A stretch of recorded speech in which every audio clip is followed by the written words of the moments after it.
RI berpotensi kehilangan 3,7 triliun tahun dari TKA di proyek smelter. Kompas.com, pukul 2:03 2022, konsesi dari 25 tahun menjadi 180 tahun. IKN, hutang menggunung, yang miskin bertambah miskin, ketimpangan ekonomi makin parah. Entah apa lagi yang dipikirkan rejim ini. Hasil di atas ditenggarai akibat Jokowi bergandengan tangan dengan Xi Jinping dari RRC. Negara dijarah, bangsa dilemahkan, itulah intinya. Permintaan maaf ke PKI sebagai simbol masuknya kembali komunis telah berhasil dilakukan.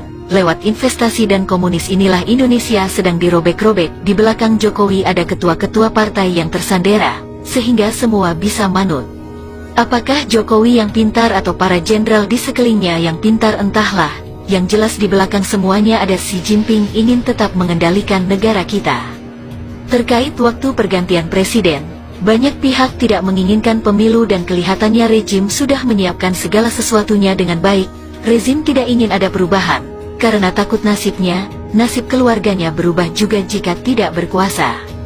Saking takutnya tongkat estafet kepresidenan pindah ke kubu perubahan, diduga banyak pejabat yang tidak bisa tidur nyenyak. Kejahatan luar biasa yang mereka kerjakan seperti kejahatan ekonomi, kejahatan kriminal, kejahatan politik, kejahatan sosial, kejahatan SARA, kejahatan hukum dan kejahatan lainnya akan terbuka dengan sendirinya, roda akan tetap berputar. Itu yang ditakutkan, makanya dengan segala cara mereka berusaha agar capres mereka yang jadi. Sejak merdeka sampai sekarang tidak ada presiden yang menyiapkan presiden penggantinya, baru Jokowi lah yang menyiapkan penerusnya, seperti kerajaan dengan bungkus demokrasi. Ini bentuk kekhawatiran yang luar biasa. Jika rezim tidak bersalah, kenapa harus takut kan? Penempatan orang-orang di tempat yang strategis sudah diatur, ketua partai sudah siap membantu, polisi berada di depan, tinggal TNI dan rakyat yang belum bisa dirangkul sepenuhnya. Persatuan TNI dan rakyat ini yang tidak dikehendaki rezim, karenanya berbagai cara untuk mengendalikan TNI sampai TNI dijadikan pembantu polisi.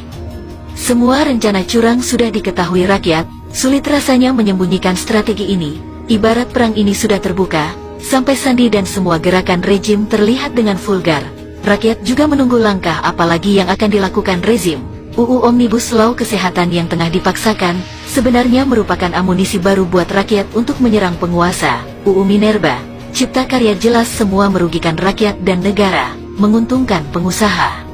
Investasi yang dibangga-banggakan seperti jalan tol misalnya, pengguna jalan harus bayar, berbeda kalau gratis. IKN dan K Cepat Bandung-Jakarta, yang jelas bukan untuk kepentingan rakyat atau pemerintah, tapi untuk kepentingan China.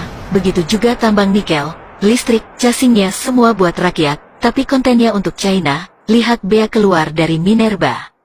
Proyek-proyek ini jika dilihat dari sisi pertahanan, ditenggarai seolah menyiapkan untuk mudahkan tentara asing menguasai negara kita. Mereka punya agenda lain, sehingga perlu UU sebagai perisainya. Indikasi ini sejalan dengan upaya melemahkan bangsa dengan cara pecah belah rakyat, umat Islam dan juga mengurung TNI sehingga tidak berdaya. Yang jelas para Taipan semua bersekutu dengan mereka. Tahun 2023 ini mulai diproduksi kendaraan listrik, yakni sepeda motor listrik diperkirakan 200.000 unit, dan mobil 35.900 unit kendaraan, jika subsidinya dihitung SBB. Subsidi mobil dan motor listrik masing-masing 200.000 unit X 7 juta sama dengan Rp 1.4 triliun dan 36.000 unit X 80 juta sama dengan Rp 2.9 triliun, sehingga totalnya sama dengan Rp 4.3 triliun, belum termasuk BAS, mungkin mencapai 5 triliun.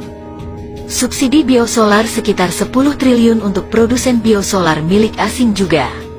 Di lain pihak 60% penduduk negara Indonesia itu hidup dari pertanian. Kenapa subsidi justru diberikan pada orang kaya seperti pembeli kendaraan listrik? Nah, jika yang 15 triliun digunakan untuk tambahan subsidi pupuk, subsidi benih, padi, sawit, tebu, karet, del, dari 24T menjadi 39T kan lebih bermanfaat, tentu dapat membuat geliat baru di bidang pertanian.